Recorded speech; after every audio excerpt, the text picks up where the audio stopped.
Alright, first thing is you gotta determine what kind of crank and cam sensor that you have, right? Well, one of the first things we're gonna determine.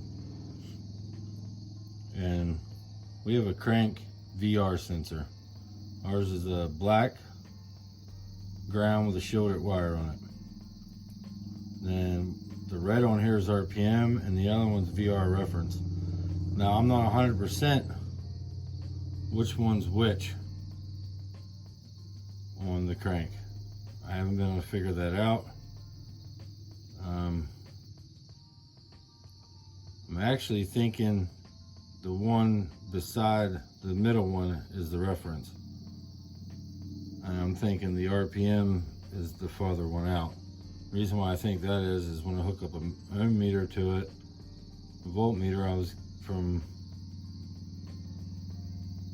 the VR reference to the ground, I was getting the current to come through it. So I would think that's what that would be versus the RPM. Could be wrong. Then over here at the cam, we don't have a VR. We have a 3-wire ground, 12 volt and signal. Now, cut this off one of my harnesses. Power is pink, red signal, black is ground. I know that for a fact on a cam. I can confirm that from the auto when I did a test. So I know that. And then the TPS sensor has a signal ground, signal output, and a 5-volt supply. And I was able to test that on the auto. And I'll tell you exactly what that is now. All right, right here, the blue on the TPS is ground. The brown is signal out. And then the white is the 5-volt.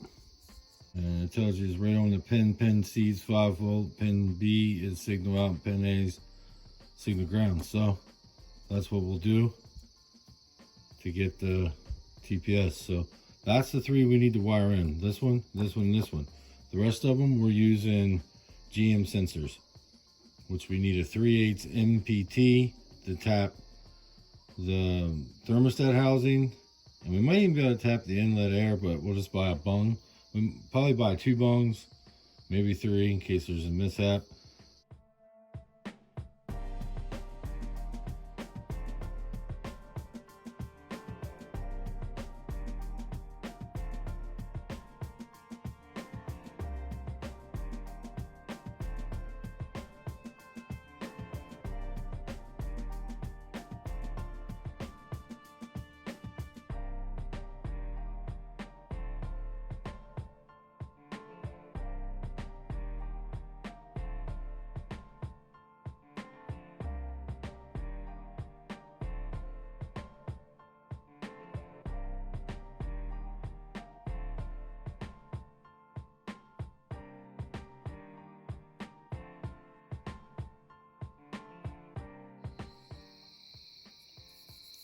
Wrote that down there so I know what it is from now on.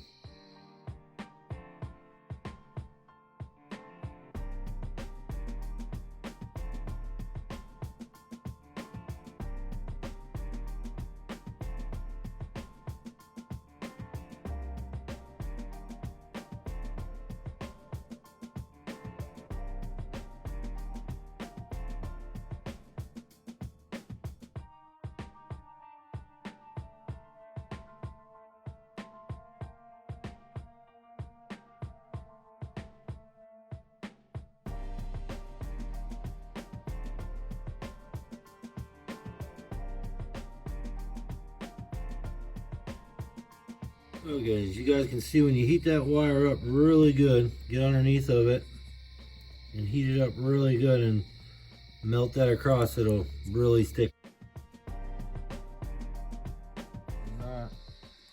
You just really want to get underneath here and start heating this up really good.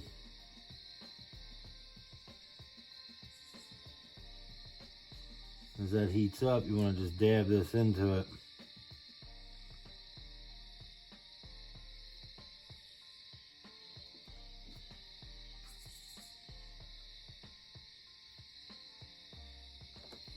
Not quite heated up yet. There we go. Starting to now. Let's see, I can run that right across then.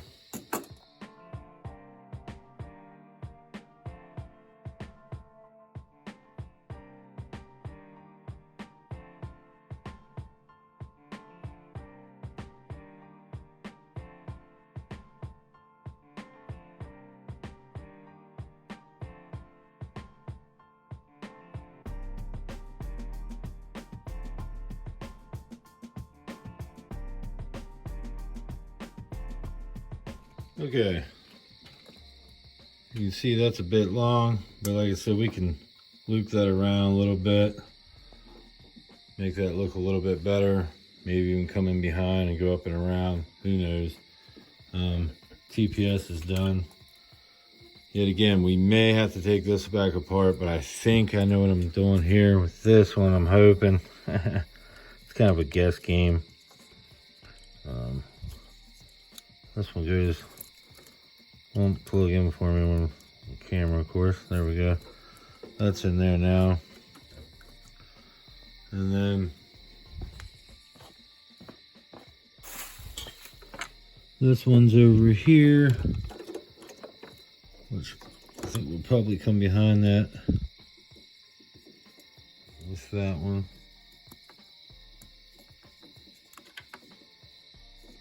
But, you know, we got plenty there, so come in behind, loop it around, and probably put that one back here and get it out of the injector way. It used to come through with the injectors, but I think putting it back here will be fine.